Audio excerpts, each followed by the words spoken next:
Welcome to Armchair Expert, Experts on Experts. I'm Dax Shepard. I'm joined by Monaster Mouster. Good morning. Good morning to you. How are you? Good. You brought over a very special mug today. I did. Do you want to read it? The Luncheonette.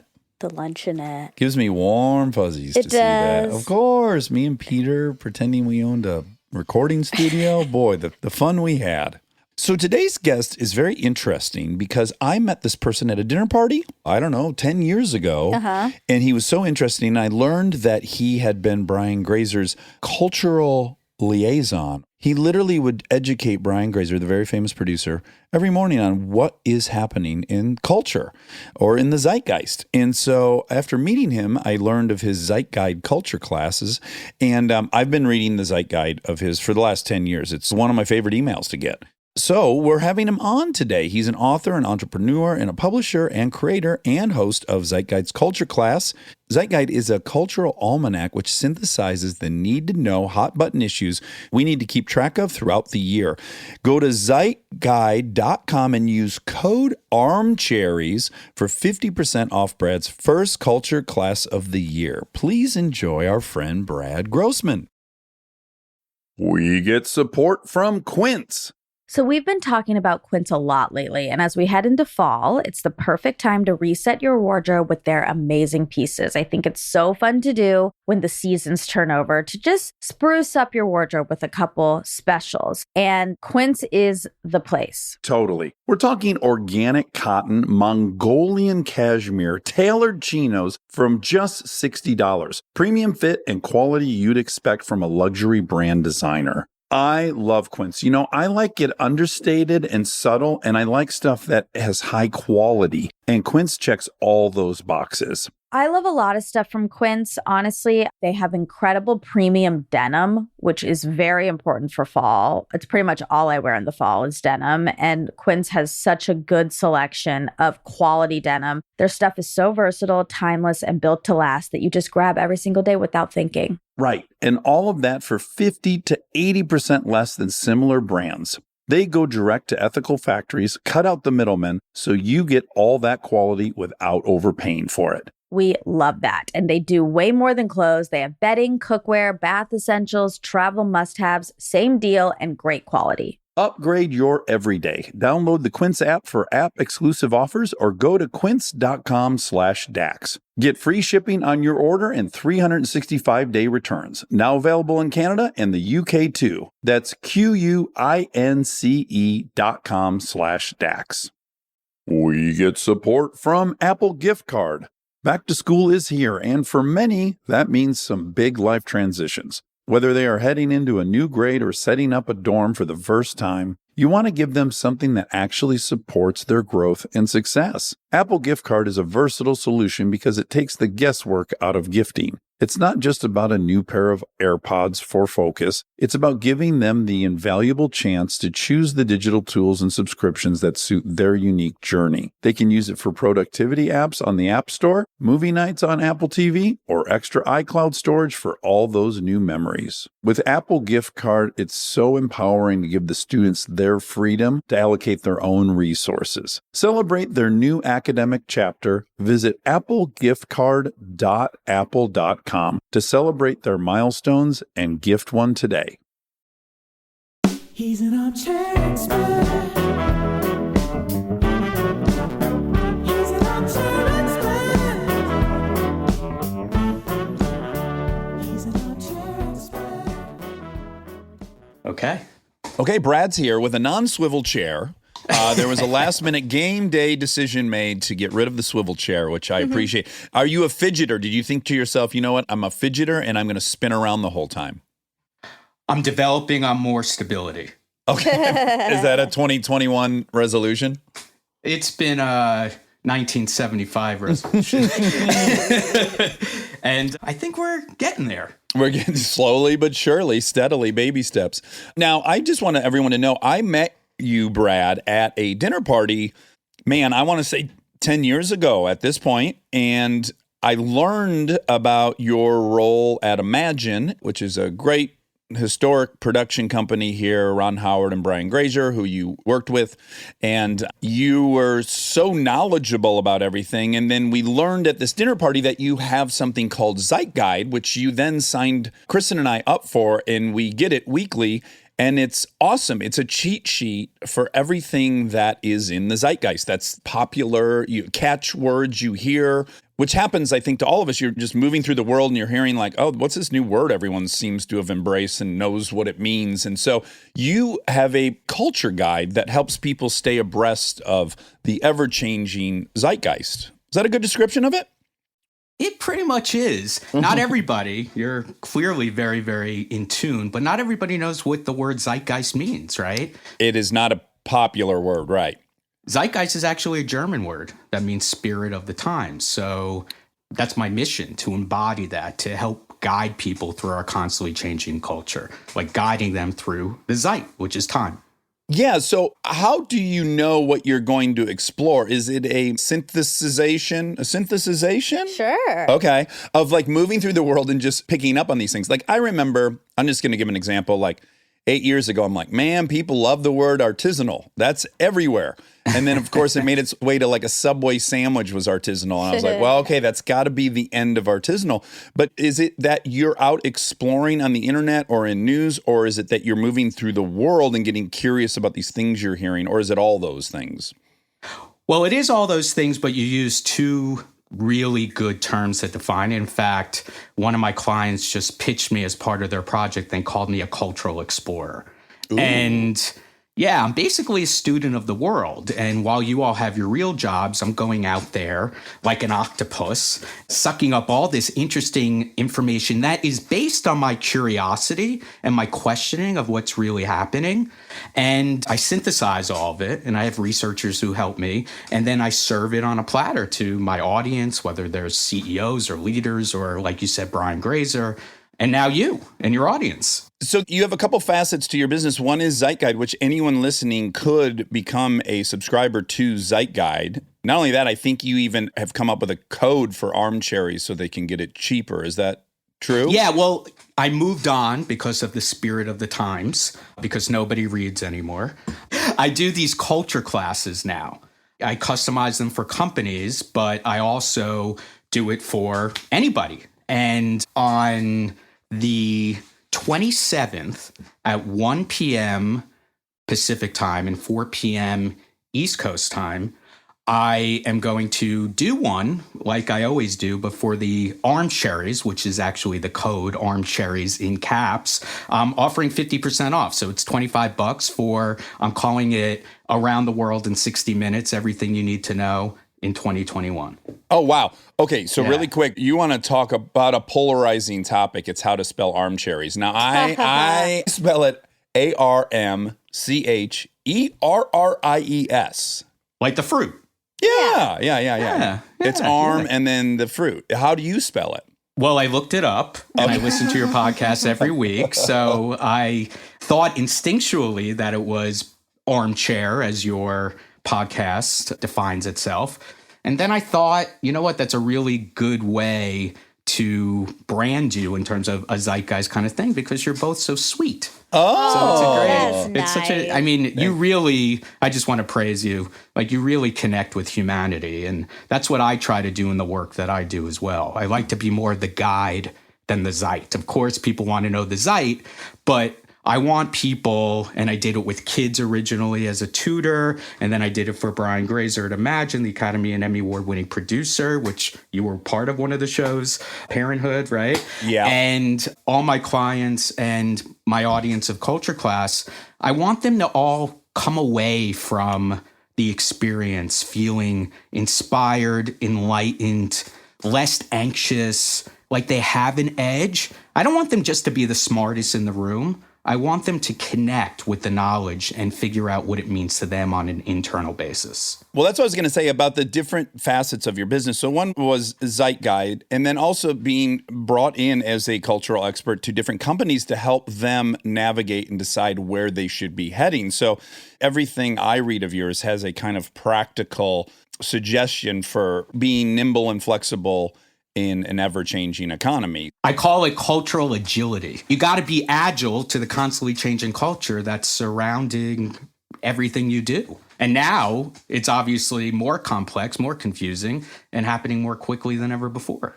Well, in one of your guides a couple of weeks ago, I noticed this, which I had not heard this. Maybe this is a very common phrase, but the COVID catalyst, like really examining how COVID has become this huge disruptor that has accelerated these plans that were maybe floundering or just not being implemented. And it just caused everything to kind of leap forward by like the most conservative estimate being like 3 or 4 years. That's what McKinsey said. And it flushed. You passed the pop quiz. Just to clarify one thing, yes, I do these weekly newsletters for anybody for free, right? So I'm glad you read those. That means a lot to me. Oh, they're the greatest. I'm like, oh yeah, here we go. These are the 3 things that I'm going to hear about and I'm going to now be able to form an opinion about. And feel inspired, right? More connected, I'm hoping. Oh, big time. So, the cultural catalyst, I would put it on you and anybody else, whether they're clients or, students of mine. I call them students because everybody's learning. Catalyzed, and if you don't remember chemistry, catalysis speeds things up. It accelerates things, everything in people's lives. But on a business level, right? I mean, all my clients in these legacy companies, they were all talk. They're like digital transformation, right? We got to start upify. We got to be relevant. But it was all talk. Everybody was just speaking on stages. That's why I don't like the term thought leader. Like, you need to be a cultural leader. And I feel that COVID gave everybody a chance to really invest in the technology that they've always needed to do. And you've seen it with McDonald's putting AI in their drive-thrus, and Target, is competitive with Amazon and Walmart. I mean, it's amazing. Yeah, so there's a couple you listed that I was intrigued by. So what has McDonald's done? Because Monica and I started a Christmas Eve tradition where we eat a bunch of McDonald's, which we did successfully this year. Lots of Big Macs and stuff. So, of course, I want to know what McDonald's is doing that's been catalyzed by COVID. Well, like most fast food restaurant brands, they've all been experiencing doing deals with DoorDash, which just went public, to basically get their food and use technology to quickly get their food to the consumer, right? They became direct to consumer, DTC, and people used it in retail, right? And people used it in media, which is streaming, right? I'm calling it now, my new buzzword, D to H, direct to home. So that's one. It's like they invested in that. The AI thing, it's like they know who you are as a customer. And when you drive through, they have all this technology and this data of who you are. Wait, how? How does it work? Yeah. Well, they take all your information, right? From Google or? Everything, social media. They've bought the info. Well, it's easy to get to through all these social listening algorithms or platforms that anybody could buy off the shelf. But they also invested in their own AI too, artificial intelligence, which is machine learning, as you know. But the most interesting thing that I thought that McDonald's is doing, they made these deals, right, with celebrities like Travis Scott and J Balvin, the reggaeton musician, right? They made these meals with them. That was great on a marketing end. I think like the Travis Scott meal was like sold out. It's crazy. That's the drummer from Blink-182 with great tattoos, Travis Scott? Yeah, the one that's married or hanging out with one of the Jenners. I can't remember which one. Yeah, fantastic. Yeah. But did you see his thing on Fortnite?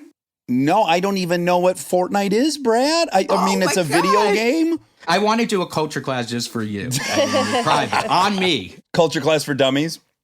Right? Nobody knows anything. Well, what has impressed me so much, right, is how not only consumers and employees of companies and companies have really pivoted on a digital level through this whole thing, but how celebrities and individuals all over the world have created and connected themselves to consumers or creating performances on these new platforms that really catalyze or accelerate. Okay, so Travis Scott, he's a musician. J Balvin, a musician as well.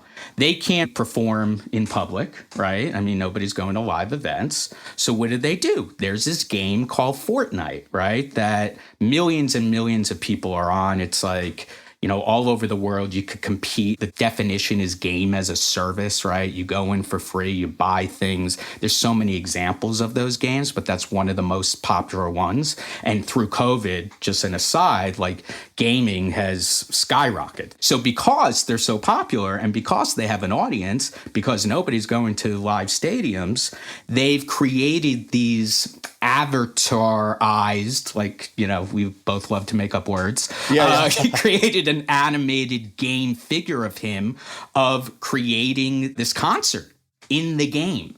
Okay, so you're in the game and then they offer you, hey, do you want to go see Travis Scott play? Right. And you can do that. Right. And I think there were like 27 million people who saw it. Don't quote me on that number. Wow. But No it was like way. a crazy amount. Yeah, and then Jay Belvin did it, and then there's another gaming platform that all these kids do called Roblox, and Lil Nas X actually did a concert on that. So it's fascinating to me, and this is why I think we are embarking on a cultural renaissance here, that all these amazing people have been using these new platforms to connect with their audience, not just social media, not just podcasting, but doing it on these gaming platforms. And then TikTok is a whole other insight that I could talk to you about, but I'll just let you ask questions. Yeah. Has it leaked at all, like how they've monetized that? So like Travis, if 27 million people decided to view that, if he got even 10 cents on the dollar, that'd be $2.7 million. Has it been leaked what people are making by doing that? It's a good question. I'm not really sure by that, but I also know that a lot of brands have been sponsoring these things as well. So think of it in the same way that people would pay for a concert. They would finance a concert. And there is money that Fortnite makes by people buying. Now, I don't know for sure if people had to buy a ticket to see the concert. I don't think so. Okay. But yeah, they're exploring that. I mean, that's what's so exciting about this right now. And, it's not just celebrities. I mean, there are brands selling stuff on these gaming platforms as well. A new one that everybody's been using. Women have really gravitated towards this is called Animal Crossing.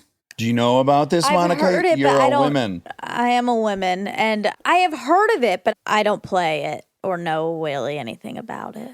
What happens on Animal Crossing? Is it an app? It's a game. Okay. And you just share things. You just do things together online. Can you immediately click through to buy products? Is that the kind of advantage of it? I think Guild Group had a deal with them. And, this was an amazing way. And this whole gamification of commerce is also, I think it was Balenciaga, instead of doing a fashion show right now, they created a game, right? So I've been so inspired to see, all these brands and individuals kind of pivot to digital. So what's more exciting to me, and I don't know what's going to actually happen, but there's going to be, when we go out into IRL in real life, right, there's going to be this like combustibility of like digital deluge that's just going to be pouring out of our homes and being combined with whatever's happening in real life. A lot of these have to be artificially inflated due to the pandemic, right? And when we return, I guess the big question is like, what's going to stay? What was sustainable? I know a lot of people initially were like, fuck yeah, working from home works. So like the first 6 months, everyone's like, absolutely, no more commute. Good for the climate, blah, blah, blah, positive. And then as the fatigue of being alone wore on and then not having a little capsule to ride to work and reset yourself, all these other downstream problems started to kind of materialize. And now it seems like people are re-questioning what the value is. And maybe it's some hybrid, I guess. But is that a big topic for 2021? It's a huge topic. Many of my clients I work with is with the CEO, with the CHRO, and that's a corporate word for Chief Human Resource Officer, who I believe have literally the hardest and most important job right now. I've experienced human resource heads who you see them twice, when you get hired and when you get fired. But now they really are mandated to create this new kind of work culture. And what does that mean? And they have to think about new benefits now, right? I mean, mental health is on the top of the pinnacle of concerns. Addiction as well. Many people who have been sober didn't have the community. So there is that part of their demographic, their employees, who need to go back to work in some Right, way and have right. this personal. But like you said, hybrid, there are a lot of other people who really love it. You know, people are going to be like, oh, I want to go back to work. But once they spend 2 hours in their car going to the office, they're going to be like, screw this, right? Yeah, how does a company answer that issue? Like, is everyone going to get to pick? Great question. There was an article that I read yesterday that said that they should really talk to their employees and see what they want, that this should be a collaborative effort. Like, that's obviously the trend that has been going on about how employees have more of a voice than ever before. And so, you know, the most progressive companies with the most progressive cultures are going to do this in a collaborative way and see what works. Yeah. I don't think there's going to be as much travel. First of all, people like are so sick of like traveling all over the world. Some people love it. Some people didn't. Well, you heard about these flights that were leaving Hong Kong, I believe, and they would just fly out for 3 hours and then they would fly back. People were booking them. They were full. People who missed travel but didn't want to go anywhere and take any risk. Wait, what? Yes, yeah. this Just was, talk to that. That's fascinating. I love it. it was in the New York Times, I don't know, like 6 months ago. These people just longed to be on that airplane and going somewhere, and so they would just fly the plane in a circle. Oh my God. That is ridiculous. But like, weren't they fearful of COVID on the plane? At that time, Hong Kong, I believe, was like, you know, 1 in fucking 20,000 people, whatever. They had an incredibly low rate of contraction. So they felt great as a little island. And so they missed travel, but they were afraid to go somewhere. So That's so weird. That's not traveling. That's on the way to travel. for us, it's not. Although I will say, when you get to fly first class, like if we go to do a live show in New York and we fly first class, for me as a father of 2, that is a heavenly 5 hours because I'm not beholden or responsible for a damn thing. I'm in the air. So in that way, I little bit relate to like, it's kind of a just get out of jail free. I'm truly offline. I'm up in the air. Wouldn't you rather teleport though? God, yes. Okay. Are you really offline though? I have a little policy where I do not join that internet. I am offline. I tell people, I don't join the internet. I don't want to spend $19 on it or whatever.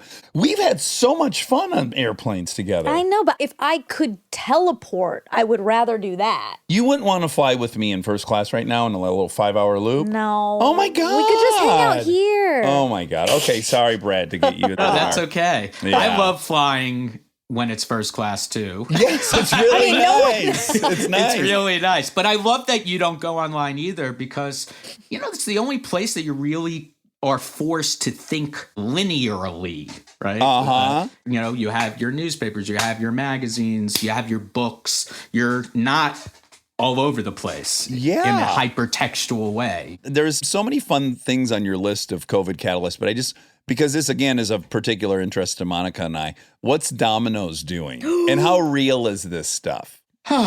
That's the thing. So much of it is marketing and people want to compete.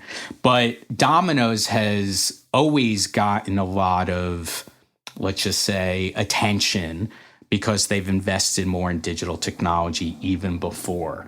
So they have their own, you know, last minute delivery, having their own drivers instead of dealing with like the Uber Eats or the Postmates or the DoorDashes of the world, right? So Yeah. they have their own thing. But they've also been known, like everybody else that talks about drones, that they've been developing technology for smart cars and drones as well for the future of delivery. I mean, yesterday, the FAA just reported that they're going to allow drones to travel at night and stuff like that. So, Really? yeah, you wouldn't find that freaky? Well, certainly when I see a drone above my house, I am very paranoid and I think it's a paparazzi. And in fact, it has been a paparazzi before. I don't know what's paranoia and what's reality, but at any rate, I don't know. Here we go. This is the age-old dilemma we're in hourly with technology, which is like, yeah, I guess I'm going to give up some of my privacy so that I can have convenience, just like I gave up a lot of my privacy to have the convenience of the internet. And it's just like that line gets blurrier and blurrier, I guess, every day as the offerings are that much more tempting. Right. And then you're also seeing the more negative repercussions by the day because of technology. We're seeing, cybersecurity attacks. Misinformation is more rampant than ever before. And like basically the other plague that's happening to our culture right now. Yeah. Right. So I'm using the term right now, mindful innovation. So you got to think about all the repercussions that possibly can happen and think like a science fiction writer. I mean, did Mark Zuckerberg ever think that his platform could be one of the most destructive elements of society, culture? Yeah, I couldn't agree more. You do quickly realize that many of the things are very well intentioned and just the outcome is almost unimaginable, as YouTube has found out and as Facebook has found out. And people are racing to be competitive, right? Yes. And that is problematic. Like I spoke at let's just call it an apparel company a couple months ago, and they sent me a denim jacket that's like a smart jacket, which, I don't know if I lose it, I could find it. It measures my thing. I didn't even use it, right?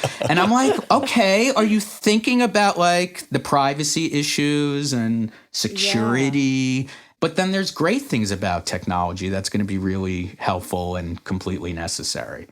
I mean, through this race of the vaccine, right? I mean, talk about an acceleration of technology. Yeah, going from the fastest ever having been 4 years to this being 11 months or whatever it was. More. I mean, as a gay man who experienced the 80s, right, there still isn't a vaccine for HIV, right? Right. Yeah. And I'm just saying because, obviously that was a cultural, crazy experience, fear, and Well, that is telling, though, isn't it? Yes. Yeah. We don't have to go there. No. We always should. Like when you can point out something so clear cut, which is... Who does it affect? Gay men, drug addicts, black and brown people, and people in Africa. Probably the most marginalized. I mean, there's a lot of marginalized people in society. But straight America was like, we figured it out. Wear a condom. Fuck you. You go control your behavior. But not us. We're like, no, we want to go shake hands with strangers. So figure out how we can do that. Yeah. I'll rally for you. Thank you. I mean, talk about mindful innovation there. It's like, how many rubber gloves and masks are just everywhere. We didn't have condoms in the street everywhere, but... That's true. It's so true.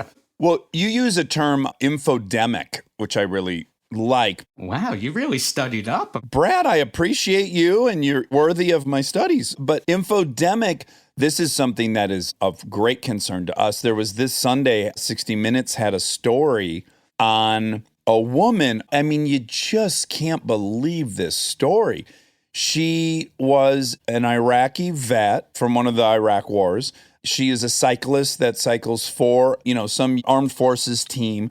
She competed in a race in Wuhan prior to the pandemic, and she had a crash there. And based solely on that, there is a huge faction of the country that has decided she somehow both brought Corona to Wuhan in her bicycle. She had capsules. From where again? Well, she's an American. She is a veteran and a cyclist. And simply because there was a cycling event there around that time, that's all the little clues that these people needed to figure out she had brought it there. And then the other faction is she got in this bicycle crash in that race and then went to a hospital and contracted it and brought it back. Well, in fact, when they interview her, she never went to a hospital. So that's just not even true. But the result of which is she's had hundreds and hundreds of death threats. There's tens of thousands of people who think she started Corona and have been attacking her and her husband. And it's absolute fantasy. There are people who are using the things that these conspiracy theorists are saying to actually try to keep themselves in power. Yeah, people are definitely benefiting and weaponizing all of this. Yeah, they had the guy as well in this 60-minute segment whose son was murdered at Sandy Hook, and he's had to move his family 7 times since that horrendous event, which is the worst thing that could happen to any human being on planet Earth. And then additionally, he's got to deal with all these fucking bozos and move his family around all the time because it's not absent threats. These people really believe he is an actor who's going to take away their liberty. And it's hard to imagine that people could believe this, but I guess all the stuff on the internet has the appearance of the same value. Anything written in text seems to carry the same weight as the New York Times or the Wall Street Journal or any of it. Yeah. It's very troubling. Wait, so is infodemic Yeah, what is the infodemic Well, mean? actually, thank you for saying that I coined it. It actually was the World Health Organization who came up with the term. Okay. Who finally declared COVID to be a pandemic. But they did a whole study saying that the information or the false information is worse than the pandemic itself. And again, like you said, the COVID was a catalyst. I also think that COVID was a magnifier of all the systemic problems in both society and the way that we do business, right? It pissed me off so much every time he would say the China virus or something, because that's fine if he's going to do it, but I want him to also call it the American chicken pox, the American measles. You know, I don't even know where all these different, but we don't do that. Well, we did when we called it the Spanish flu back in 1980. Right. It didn't even originate in Spain, right? But even if it did, right? Exactly. Even if it did, it's pejorative. Yes, it doesn't mean anything. And certainly we're not listing all the ones that we are the originators of. It doesn't fucking matter who's to blame. No one went out shopping for a virus ever, to my knowledge. Well, people get tapeworms to lose weight, but in general, no one went out and shopped for a virus so they could give it to you. Everyone's a victim. Stay tuned for more Armchair Expert, if you dare. We get support from Skims.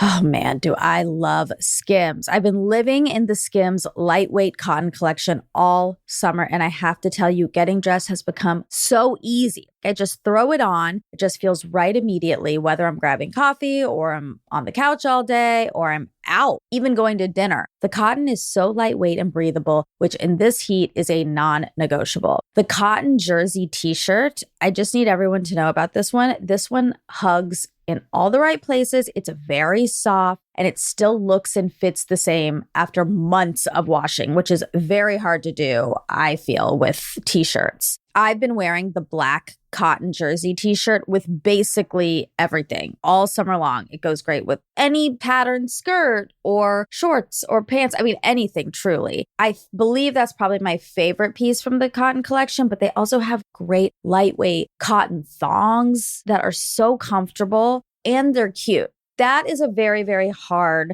mix to achieve, especially with undergarments. I feel if you can find some that are cute, but also comfortable and do the job, that is a win. And Skims has really, really figured that out with the lightweight cotton collection. Shop Skims cotton and all of my favorite pieces at skims.com. After you place your order, be sure to let them know we sent you. Select podcast in the survey and be sure to select Armchair Expert in the drop-down menu that follows.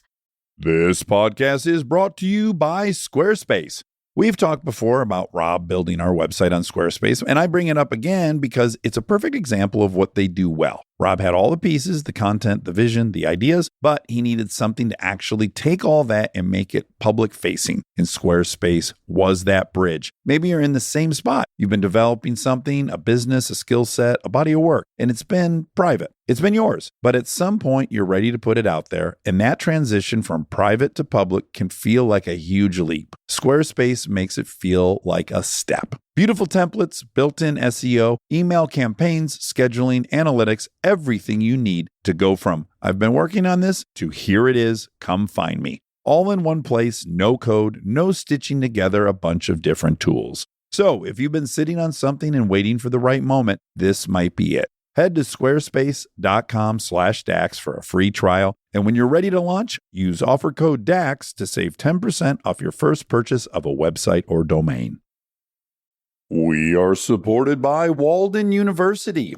You know that feeling when you've been thinking about making a move, going after the degree, the promotion, the thing you keep telling yourself you'll get to someday? Walden University is built for that moment. For over 50 years, Walden has helped working professionals get the W, the knowledge, the skills, and the confidence to create real change in their careers and communities. Their programs are designed around your life, not the other way around. With Tempo Learning available in select programs, there are no rigid schedules or set weekly deadlines. You move at your own pace. And Walden's faculty aren't just academics. They're practitioners who bring real-world experience into everything they teach. From your first class to career coaching and beyond, Walden is your partner the whole way. Take the first step and learn at a pace that works for you.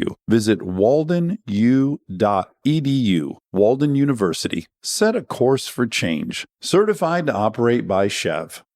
This episode is brought to you by SoFi, the all-in-one finance app where you can bank, borrow, and invest all in one place. Let's talk bank accounts for a second. The average bank savings rate is 0.39% in interest. You're earning pennies on your savings, but it does not have to be that way. With SoFi high-yield checking and savings, the money barely making moves sitting in your savings account can earn over 8 times the national average savings rate with eligible direct deposit. No account or overdraft fees, which feels rare these days. You can get your paycheck up to 2 days early, perfect for getting ahead of a bill or grabbing what you need right when you need it. Plus, get up to a $300 welcome bonus when you sign up with eligible direct deposit. Sign up for SoFi checking and savings at SoFi.com/armchair. SoFi checking and savings is offered through SoFi Bank N.A. member FDIC. Terms apply.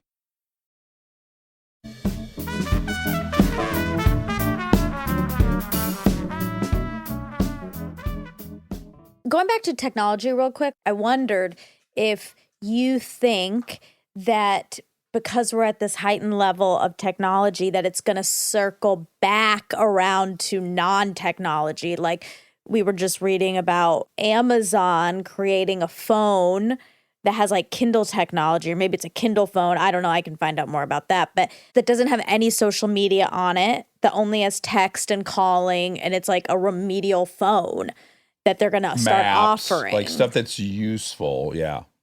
Like the return to the Luddite, right? Like in the 20s, which is interesting because people have been comparing this pandemic to the 1918 influenza, right? And what happened afterwards.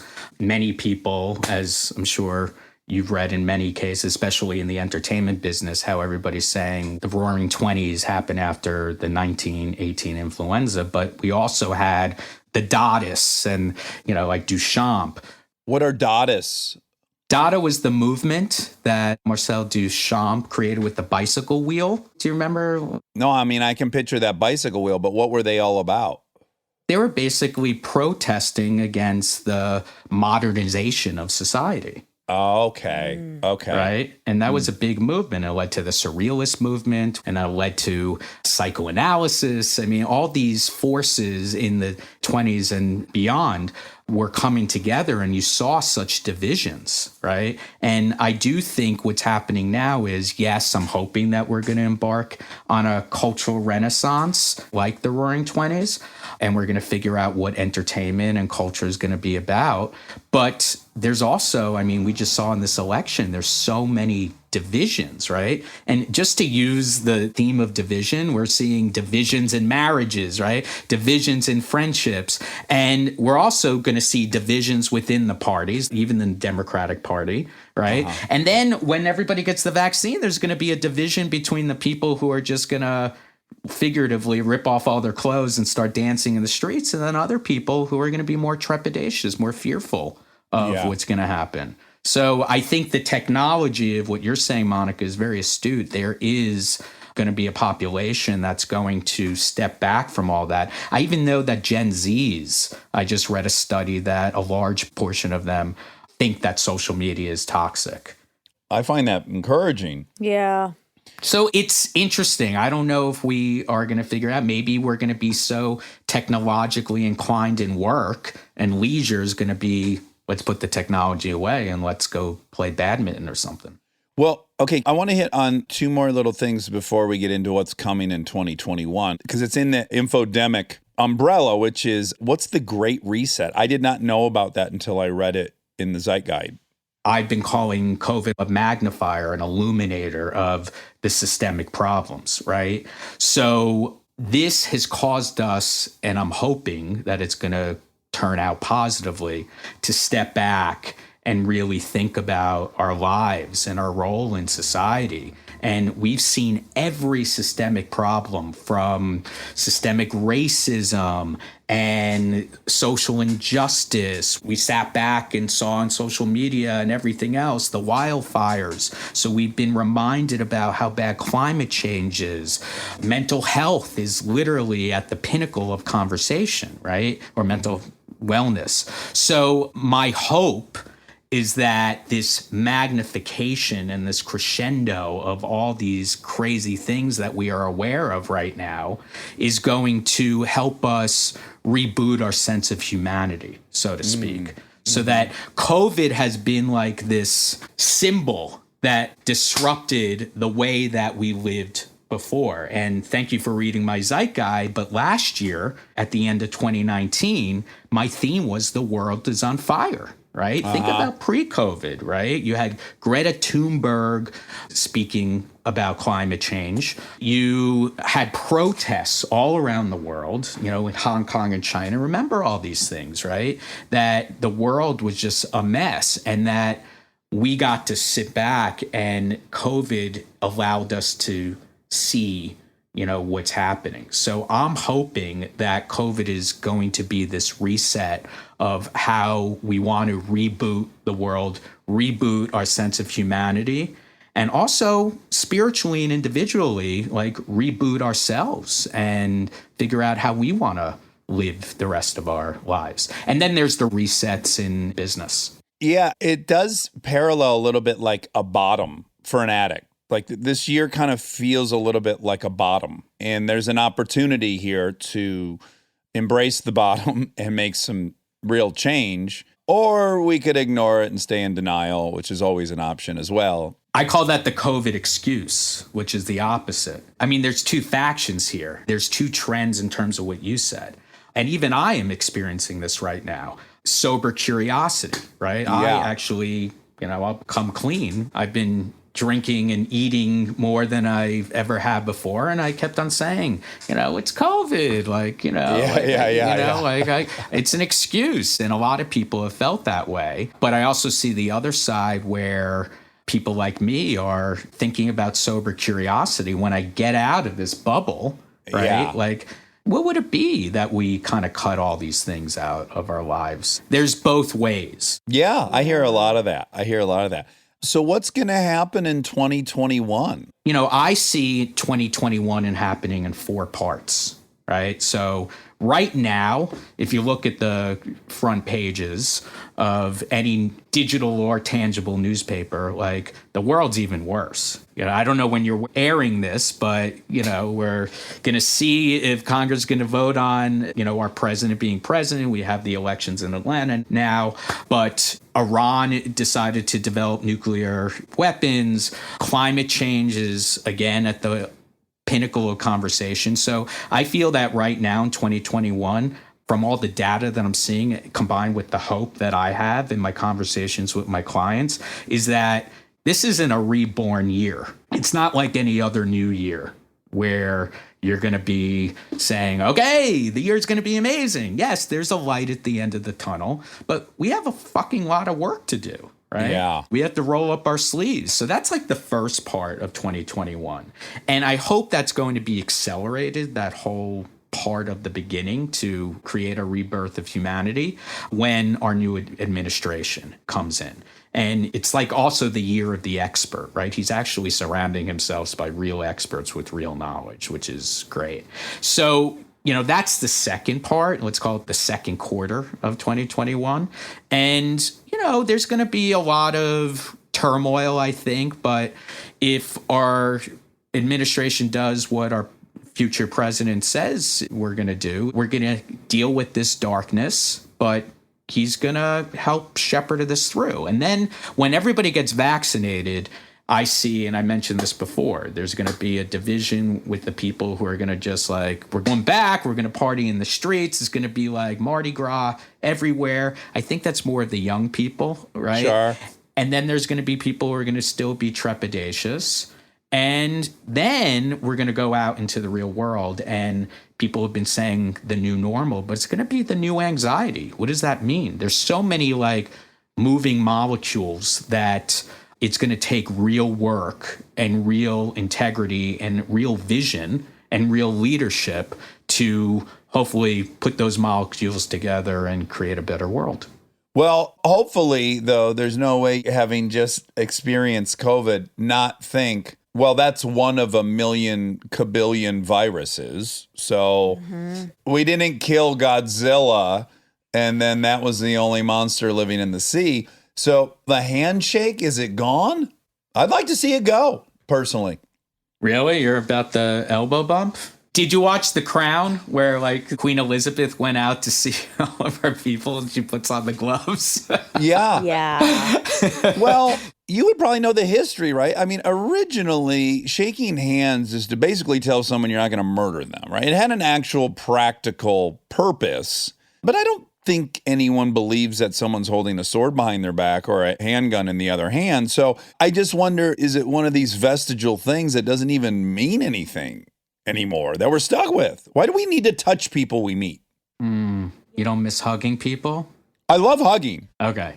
But you're going to hug the people you know and love. It's not like I bump into 45 people at Starbucks who maybe liked Parenthood and I got to touch all of their hands. You know, why is that necessary? Why can't we just chat and we can have an exchange of ideas and share a moment? I don't know why we have to touch each other.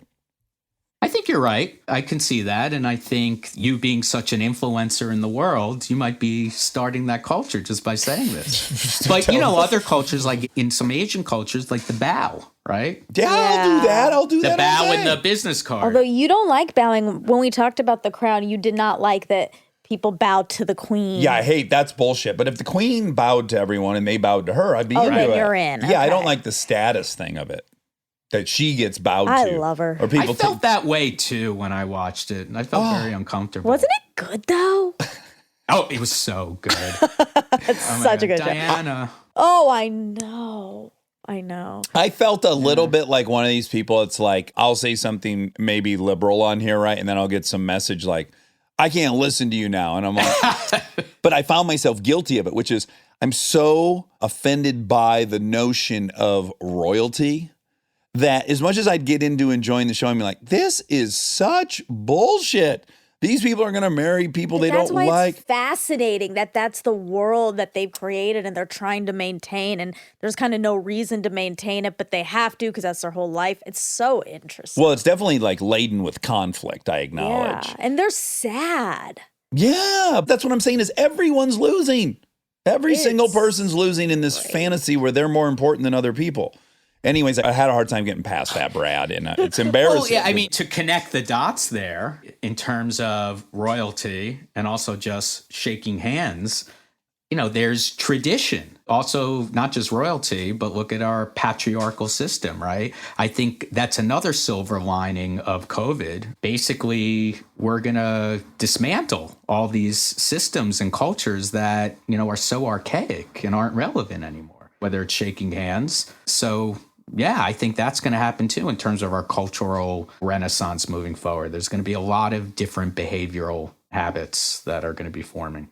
Yeah, and I am sympathetic to people because I do think what gets conflated quite often is tradition and stability. I think everyone desires stability, and what is probably what fear is triggered by change is instability, which I totally get. But I do think those things are conflated. I don't really think tradition necessarily represents stability. In fact, most of the instability of this year is the outcome of outdated traditions.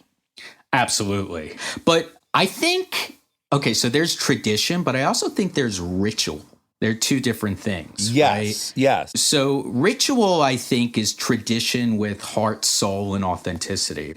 I still, you know, even though I'm Jewish and even though I have problems with a lot of the patriarchal, homophobic constructs that were created, I still love the ritual. I wouldn't say the tradition, the ritual of coming together on Friday night and being with family and friends. And I would say that it was more during this COVID crisis, it was very, you know, helpful to me as well. So it's not like we have to dismantle everything. We're back to the reset, right? We just have to tweak it in a way that's more sustainable to humanity. I couldn't agree with you more because I've been to many a Passover and a Seder, and I love it always, even though I don't buy into the underlying foundation of it all. The share of humanity in those structured rituals is palpable. You can't really deny it. So yeah, I'm hoping for some movement where people get to cherry pick all the wonderful things about their religion and then just be willing to jettison some of the stuff that's destructive and some openness to, like, I totally think people congregating on a Sunday is fucking beautiful. If they can all share and sing a song and then they can be nice to their neighbors at the end of it and check in. Awesome, awesome, awesome. I wish there was someone kind of leading that movement to keep the beautiful rituals without maybe the oppressive nature of some of it. In Jewish communities, there's a large demographic of believers who are reforming or reconstituting the notion. Like I go to it's not even called shul or temple or synagogue. He actually does it at like the Javits Center. His name is Armchair Expert, and he was practicing and leading congregations without even having a rabbinical degree, whatever the stamp of approval is. And he's gay. And we wouldn't say like he, or God. It would be, whatever you want to believe in. I just think everything has to be constantly redefined. Work, right? Like the same kind of thing, the way that we are related to, and this is what I'm talking to all my clients about, like what is the future of work now and how can we reconstitute that? We all know that it's been inequitable with, racial injustice, sexism. We've learned about #MeToo, homophobia, transphobia, ageism. That's going to be the next thing. How do we literally take all that old white man kind of system that shaped everything and created everything, but use a lot of the great things that we loved about work? Burnout pre-COVID was at an all-time high.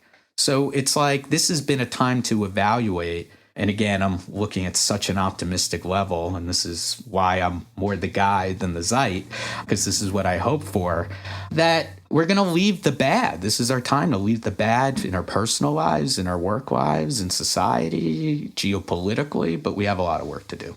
Yeah. I have one last juicy greed question, which I already had one money question. Here comes the second one. Your last Zeitguide dealt a lot with how Hollywood's changing. And what was fascinating to me as someone who has spent now 20 some years in this industry, and I think I know how it works, to see that HBO Max released Wonder Woman real time on that platform, in addition to being in theaters, that to me seemed unimaginable 4 years ago with these tentpole movies that cost a couple $100 million.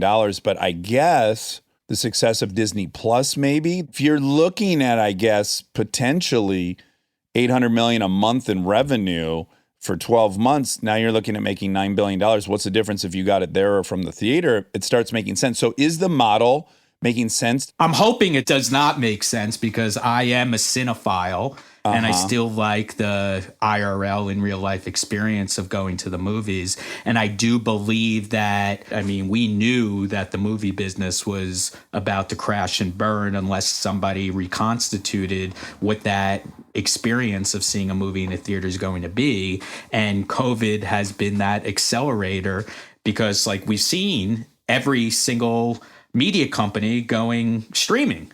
So the cool thing about streaming for these businesses is that they don't have to give any money to the exhibitors, and the deals that they're making with talent are also not the same. So these media companies can save a lot of money, but I am feeling hopeful about it. I think that once we all take off all our clothes and dance in the streets, people will want to go to the movies and it'll be a new thing. Like I said, we're embarking on a cultural renaissance, but I believe in the creative people in your business, my business, to really figure out an experience that people are going to want to be around other people and experience it.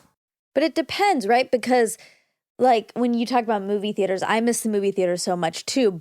Right. But every time I've been in a movie theater in the last couple of years, I have this sense of like, is there going to be a shooting today? And I haven't obviously had that feeling in a year. anywhere I go, because there's not a place where there's so many people packed in, that fear has been removed. And I like that's been removed. So there is a sense of, when we're all running around in the streets, how are people behaving? Because remember, we were at an all-time high with mass shootings. If those come back, I think people are going to be like, fuck this. It's a very, very good point. Maybe theaters are going to become more like airports, right? There's going to be security and to scan people going through, and you're going to get your temperature taken at the same time. I mean, and then get completely nude and watch the movie. Once all the variables. Yeah.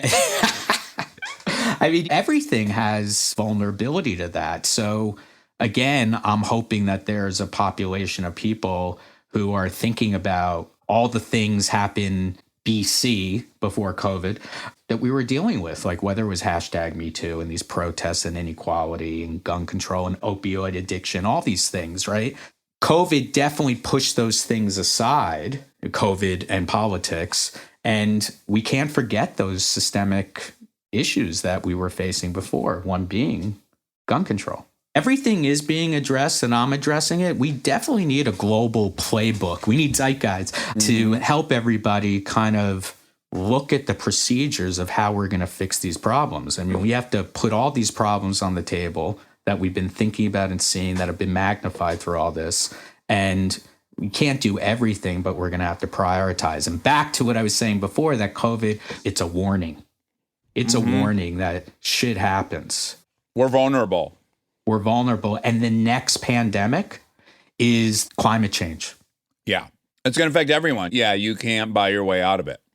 I read somewhere that people are going to start naming, in the same way that we name hurricanes, heat waves. Oh, really? So like heat wave Harry, heat wave Harriet. I mean, there's going to be a lot of, once we get back to whatever the new normal is, like a lot of people, a lot of academics, a lot of scholars, we need them, a lot of experts starting to kind of explain what happened and what we need to do. So yeah, we need to start really simple with like a top 3 to-do list that the world agrees on. Like, let's just start here. Well, number 1, don't throw your masks and gloves on the floor. Yeah, please put them in the proper place. Brad, so fascinating. Where would people go if they wanted to sign up for any of your seminars? It's Zeitguide.com, Z-E-I-T, and guide like tour guide.com. Perfect. So Zeitguide.com, and you can get the full soup to nuts walk through a million different fascinating topics. Including TikTok. I'm a TikTok expert. So if you want to learn about that, I'll give you a private lesson. Okay. Yeah. Well, Brad, thank you so much, and stay safe. And of course, can I suggest you have BC before COVID, AV as after vaccine. So see you in AV, hopefully nude, partying in the streets. Totally. All right. Be well. Thank you. Bye. Thank Bye, you. Brad.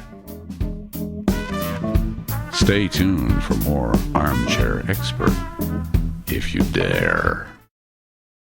This episode is brought to you by the new Max original comedy series, Stuart Fails to Save the Universe. From the world and creators of The Big Bang Theory comes a new comedy series. Stuart Bloom, comic book store owner and lovable underdog, accidentally breaks a device built by Sheldon and Leonard and kicks off a full-blown multiverse Armageddon. Now, he's on a mission to put reality back together alongside his girlfriend Denise, a geologist named Bert, and physicist Barry Kripke. Along the way, they're running into alternate universe versions of characters you already know and love. Check out the new Max original comedy series, Stuart Fails to Save the Universe, now streaming exclusively on HBO Max with new episodes Thursday at 9 p.m. Eastern. Subscription required.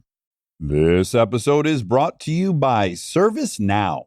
Look, I have my dream job. I get to talk to folks I admire like crazy and ask them virtually any question that I want to. I can't imagine a better way to spend my time. But even dream jobs have some not so dreamy parts, the stuff that gets in the way of the actual work. Now, that's where ServiceNow's AI specialists come in. They don't just tell you what you should do about your busy work. They actually do it, start to finish. Cases closed, requests handled, no extra work for you. So you and your team can focus on what matters most, which for me is, are they obsessed with male bodies on the same level as I am? They never are. To learn how to put AI to work for people, visit servicenow.com. Triple shot half calf oat milk 2 pumps extra foam. Your coffee order might be getting a little complicated. Your toothpaste doesn't have to be. Arm & Hammer baking soda toothpaste keeps it simple with a powerful ingredient that works hard for you. Baking soda. That's why it's the #1 dentist recommended baking soda toothpaste. As you brush, the baking soda particles dissolve to help break down plaque and stains for a whiter smile. So your teeth can feel clean, look bright, and make brushing a no-brainer. Try Arm & Hammer toothpaste. Simple, powerful, clean. Living your best life means being extra where it counts and skipping the extra where you don't need it. Like in your cleaning products. That's where 7th Generation comes in. Their bio-based cleaning power delivers a powerful clean with nothing extra in the bottle. Need a dish soap that cuts through the tough grease? A detergent that tackles the worst stains and odors? 7th Generation handles it all without any dyes or artificial fragrances. Real clean doesn't have to come with a long list of add-ons. Upgrade to a powerful clean without anything extra. Look for 7th Generation dish soap and laundry detergent wherever you shop for your cleaning products. And now my favorite part of the show, the fact check with my soulmate, Monica Padman. Do you know what I've been wondering lately? Tell me. Do you think that they're going to invent an at-home IV that you can put in yourself so you don't have to drink water anymore? Oh. It's hard for me to desire that as someone who loves drinking water. I think about it once a day, that I wish so badly I could just get the hydration without me having to. Will you tell the put the people cup to my what lips. happens every time you walk in here? What has been done?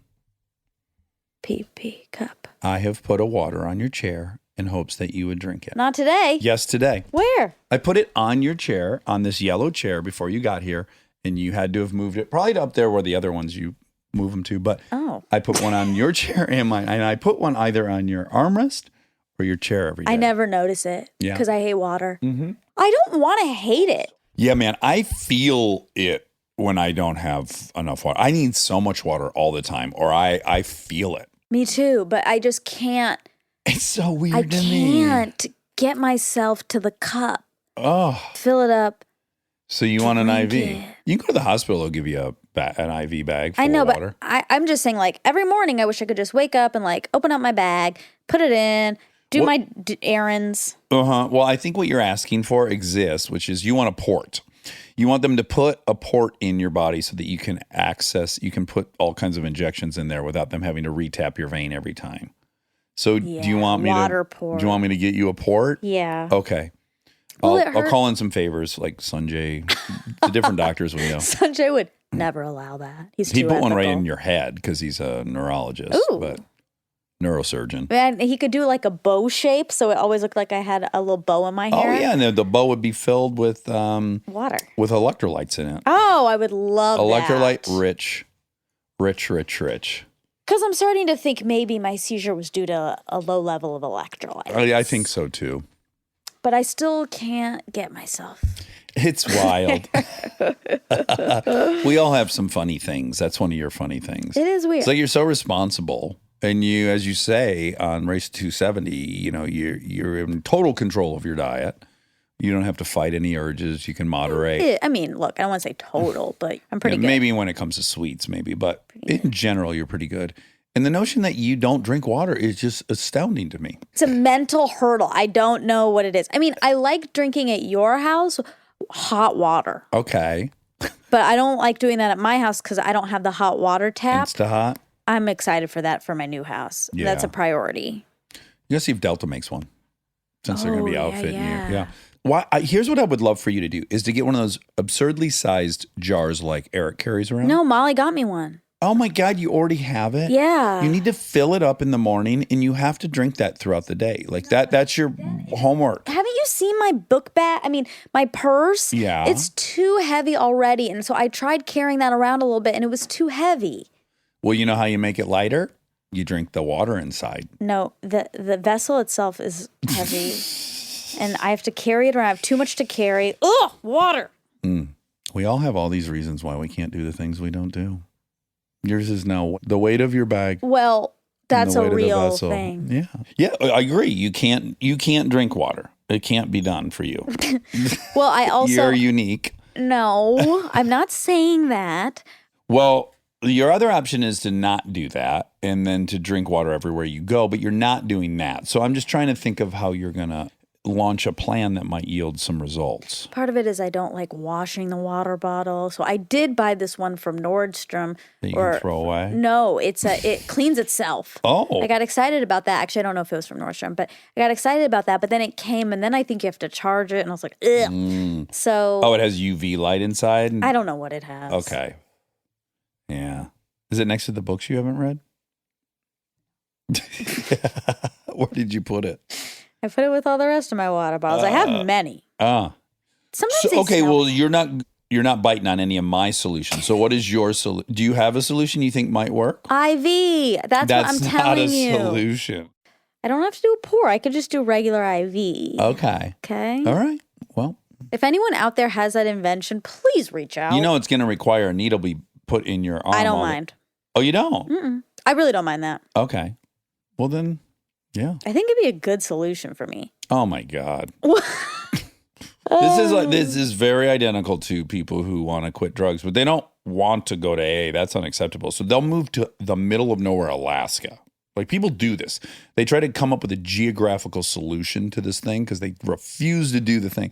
So your solution is to have an IV bag. It's Yeah. as crazy as moving to the middle of Alaska No, to it's quit drugs. Yes, it is. not, because I'm actually getting the hydration. And they're quitting heroin because you can't buy it in the middle of the tundra. Okay, good for them. Great. That works for them. Yeah. Great. You're not very supportive of my invention. I'm a little more supportive of that than your veneers, if we want to put it on a scale. Oh my God. I'd rather you have a IV bag to get your water than to get veneers. Verniers. Veneers. My dentist sent me some cookies. That's a funny present for a dentist. It was, but I was very appreciative. He's so awesome. And that just reminded me that I have to keep thinking about veneers and if I want them. His plan worked. And I'm thinking about it still. But you know what? You're just going to have to be happy with it if I get it. Yeah, I'll be supportive of whatever. Well, that's not true. People shouldn't be supportive of whatever people do. No, not whatever, but like. I can bite my tongue. I can promise you that. I make that promise right here, right now. 2021. I'm probably not going to, but I don't want my dentist to know that because I want to keep sending me cookies. Yeah, that's fair. Yeah. Okay, Brad. Brad Grossman. Oh, I have one more thing to say. One more bit of house cleaning? Yes. Or a grievance? House cleaning is a ding, ding, ding about this. Oh. The big elephant in the room is that I smell right now. Which you don't, but continue. I smell like a chicken. A chicken fire. You smell like a smoked chicken. Well, I'm getting more into cooking. These cooking videos really ignited a fire in me. Yeah, it's been fun to watch. I have not had any of the meals yet, which I've been heard about. Yeah.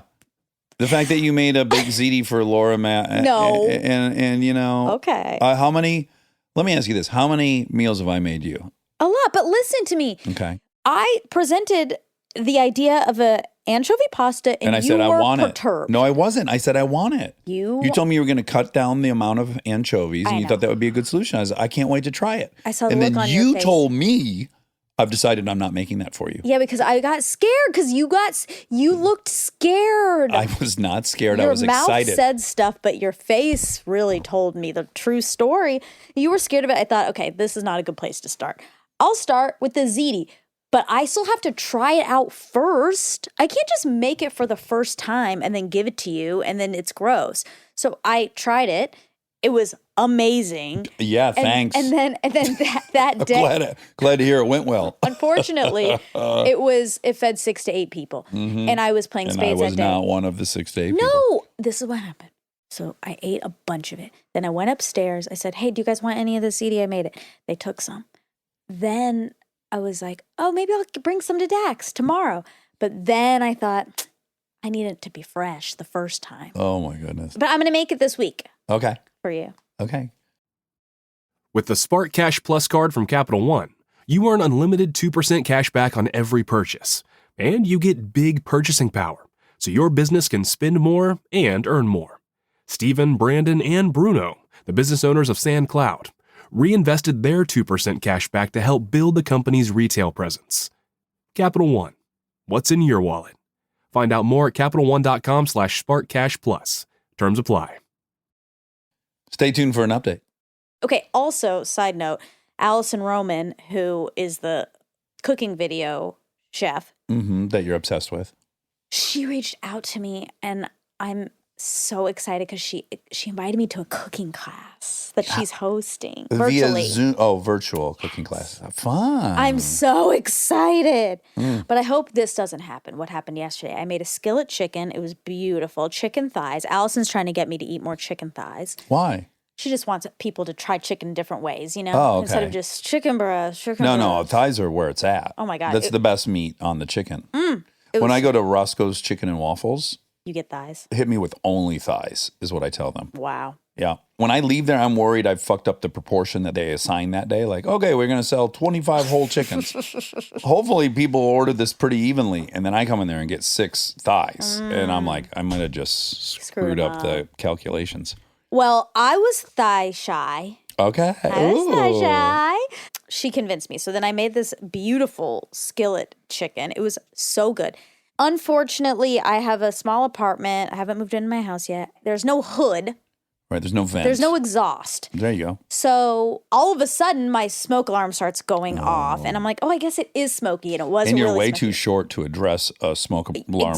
Exactly. So Yeah. I'm just fanning with my towel, trying to get the smoke cleared and opening up all the windows. Very nervous. My landlords are approaching. They're very on top of things. They are. It's also a double entendre because they're on top of. They live in the building. Quite literally on top. And that was a big to-do, okay? But then the smoke detector stopped. Everything Or ran was out of fine. batteries. Something happened. Everything was fine. I ate the chicken. It was delicious. Then I went to your house to watch Tiger Woods documentary. Ooh! Amazing. Guys, what a fucking doc. God, so much to talk. That's another tangent. But anyway, then I came home and realized my house smelled so strongly of chicken. It smelled like an El smoke. Pollo Loco in there, is what you're saying. I don't know what it smells like in there, so I can't say, but probably more intense. Okay. I think they grill their chicken. I think that's their thing. But did it smell like someone had grilled like 100 chickens in your house? Yeah, like it was permeated everything. Oh, wow. I would like that. And I got really, Self-conscious. well, no, because it was just me, but I had an anxiety spiral about it. Right. Got Yeah. into my bed, I was like, it's everywhere. The smell is everywhere. I can't get rid of it. And I didn't know what to do because I couldn't open windows. I'm on the first floor.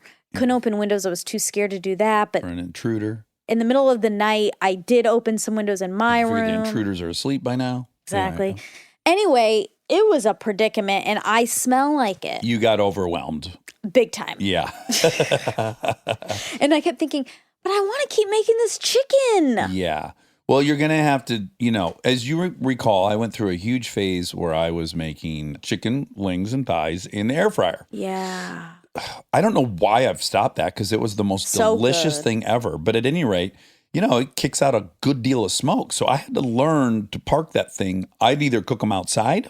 I know. I don't have that option. You don't have that option. But then now I cook them right under our vent. And again, I know you don't have an exhaust. I'm trying to rub your nose in our exhaust, but you'll figure out a way. I will because it was delicious. Anyway, okay. Brad. Bradley Grossman. Okay, so the Travis Scott McDonald meal, you wonder what was in that. Yeah. It's a medium Sprite, a quarter pounder with bacon and fries with barbecue sauce. Ooh, baby. Travis made $20 million from the deal. No. Yep. What? Also, you said that it's the drummer from Blink-182. Brad didn't correct you, but it's not. The Blink-182 drummer is Travis Barker. Oh, Travis Barker. I love him. Travis Scott is a rapper. Okay. He has a baby with Kylie Jenner. Oh, okay. That's Ooh, great. Kardashians. I guess. Ding, ding, ding. Kind of ding ding ding from last time. Yeah. Anyway, so he's really hot right now. Probably why he's getting. Does he also design Jordies? Oh my God! Yes. I think I have a pair of the blue his. ones. I got The you. cactus ones, I think, are him. Let's look. This motherfucker's got the golden touch. He touches a hamburger meal, $20 million. He touches a Geordie, my favorite pair. Yeah, Travis Scott has also a deal with Nike. And God, this guy's he good. has those blue shoes that I got you that are the Cactus. best ones. Yeah. Cactus. Air 4 Retro Travis Scott Cactus Jack men's shoes. My favorites. It's such a pretty blue. Beautiful. Beautiful blue. Travis Scott. Good for job. Travis Scott. I should go get his meal and eat it in my Geordies. Do you think there's some synergy there? Like it would be, they'd complement each other? Yeah. I'd be afraid to drip some of that barbecue sauce on my cactus, though. You be careful. I mean, no offense to Travis Barker, but this was a big misstep on our part that we said Travis Barker, Blink-182. Yes. Travis Scott, we're sorry. Yeah, everyone's sorry. We're so sorry. Okay. How many people viewed the Travis Scott concert on Fortnite? He said around 27 million. Brad confirmed today that is correct. I wonder if they heard it. They did. Are you going to leave it? No. I'm going to cut it. Okay. I just cut it. The cheese. Where do you think the term cut the cheese comes from? Maybe when cheese used to be packed in big wax things to transport it before refrigeration, perhaps when they would cut into that wax, if the cheese had spoiled, it was just a tremendously bad smell. Oh. That's my guess. Oh, you're connecting it to smell. Okay, Yeah. always connected it to sound somehow, but I didn't know Oh. why. Well, you go on to your next fact, and I'll handle this fact while you do Okay. that. Well, Yeah. this is a ding, ding, ding, because this is another origin question. Okay. Where did the handshake come from? You said, and you're right, but I'm just going to elaborate. Yeah. Also, we may have already done this in the past because it is sounding familiar, but this is from the History Channel. The handshake has existed in some form or another for thousands of years, but its origins are somewhat murky. One popular theory is that the gesture began as a way of conveying peaceful intentions by extending their empty right hands. Strangers could show that they were not holding weapons and bore no ill will toward one another. Some even suggest that the up and down motion of the handshake was supposed to dislodge any knives or daggers that might be hidden up a sleeve. Yet another explanation is that the handshake was a symbol of good faith when making an oath or promise. When they clasped hands, people showed their word was a sacred bond. An agreement can be expressed quickly and clearly in words, but it is only made effective by a ritual gesture, open, weaponless hands stretched out toward one another, grasping each other in a mutual handshake. Yeah, it's just not necessary anymore. Right. Agreed. Etymology. The idiom reference the foul smell emitted by some cheese, many of which have a rind that keeps the odor in. Once the rind is pierced, as in the case of slicing, the smell is released. Wow. I said wax casing. They're saying rind. You know, Yeah. I still take this as a victory. Yeah, you should. Okay. Can I read you one more definition? Because it's more technical and it makes it funnier. Of cut the cheese. Yeah. Yes. The adjective cheesy can be used figuratively to refer to anything that smells bad, such as fermented cheese. Eventually, cutting the cheese was later applied figuratively to refer to flatulence because, like cutting a smelly block cheese, a fart can suddenly cause a smelly odor to broadcast over a wide area. To broadcast over a wide area. Wow. Oh, wow. I like that. Me too. I like this game. Underneath that was suggested other questions that people ask a lot. And one was, what does the phrase cut the mustard come from? Cut the mustard? I've never heard that. Oh, yeah. He doesn't cut the mustard. It's Oh, he like didn't cut the meet, shit? No, doesn't meet the specifications. Oh. Yeah, didn't cut the mustard, so they fired him. Oh, I've never heard that. But I guessed right. I thought it's probably a bastardization of muster, which is when you line up in the military troop, they call a muster. And it was that, an expression for assembling military troops for inspection. Past the muster is where it really comes from. Oh. I could do this all day long. Okay. What else is there? What does the cut mean sexually? Well, I think we Ew. all know what that means. The cut? The vagina? It's secret sexual activity with a person other than one's partner. Oh! I've never heard that either. Oh, wow. Who would ask this question? What does cheese mean? That's not a fucking question that people are asking.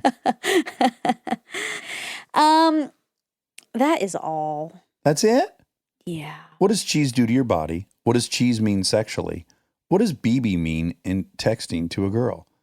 What does cut a rug mean sexually? I Which one thought of these cut a rug interests- was dancing. Me too.